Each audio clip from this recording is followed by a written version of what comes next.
The story begins with a young woman named Mary, who works as a teacher at a local school. During one of her classes, she notices that one of her students, Finn, isn't paying attention. When he solves a math problem, she tells him that his answer is wrong. As he tries to correct his mistake, she reminds him to pay closer attention, explaining that math isn't difficult, it just requires a little more focus. Later, Mary heads home. Suddenly, she's involved in a car accident after another vehicle crashes into hers. A short time later, the police arrive and question her about what happened. But the moment Mary sees the body of the person involved in the crash, she becomes frightened and visibly shaken, especially after learning that the victim is a young girl. Meanwhile, Finn, and the same student who got the math problem wrong, stands nearby, silently watching the accident scene. Mary is then taken to the hospital, where the doctors tell her that she has only minor fractures in her neck. Her husband, Nick, reassures her that the accident wasn't her fault. Even so, Mary can't stop worrying and asks him how the girl's family will react once they find out what happened. The following day, Mary and Nick begin looking for a new house so she won't have to drive past the road where the accident happened and be reminded of the tragedy every day. After some time, life gradually returns to normal. Mary tries to move on by keeping herself busy, and eventually returns to school after her absence. She asks the students to open their books and begins writing difficult math problems on the board. Throughout the lesson, Finn, the same student who struggled with the earlier problem, keeps staring at her in a strange way. Later, Mary and Nick move into their new home. Their neighbors invite them over for lunch so they can get to know each other. There, we discover that the neighbors are actually Finn's family. Mary is shocked when she sees Finn there,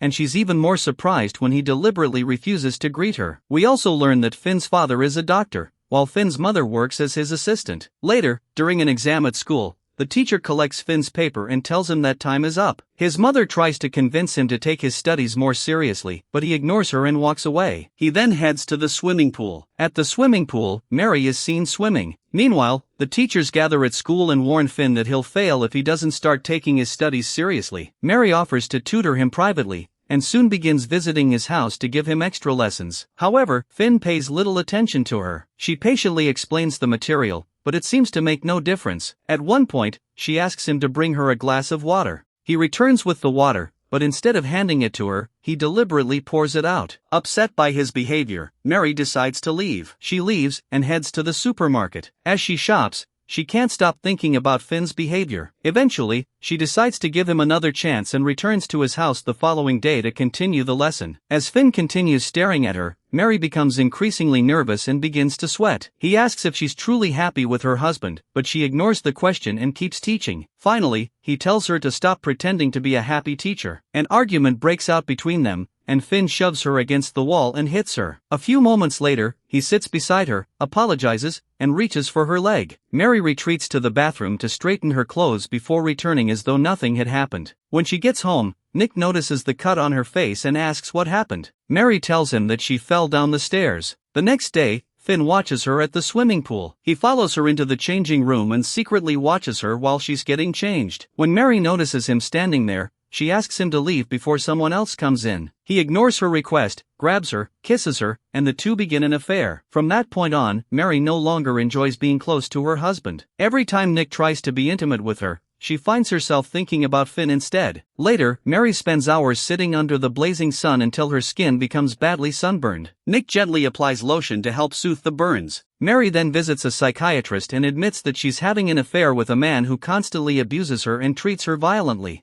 Later, when Mary returns, Finn notices the burns on her skin and asks what happened. She tells him they were caused by spending too much time in the sun. He gently kisses the burnt areas of her skin before the two spend more time together. Later, Nick is at home with his son, helping him learn how to draw. When Mary finally returns, he asks where she's been, reminding her that it's a holiday. She tells him she went to visit a friend. When he asks for her friend's name and she doesn't answer, he raises his voice at her in front of the child. The following day, Mary returns to school and finds Finn waiting for her alone in the classroom. She ignores him and heads to the swimming pool, but Finn follows her there. He takes off his clothes and gets into the water. Mary asks if he really couldn't go a single day without seeing her. In response, Finn grabs her by the throat and forces her head underwater. After a few moments, however, he lets go, and the two become involved with each other once again. When Finn returns home, he breaks down in tears as he thinks about his late sister, who was killed in the car accident involving Mary. He apologizes to her, admitting that instead of taking revenge on Mary, he ended up falling in love with her. A few days later, when Mary returns home,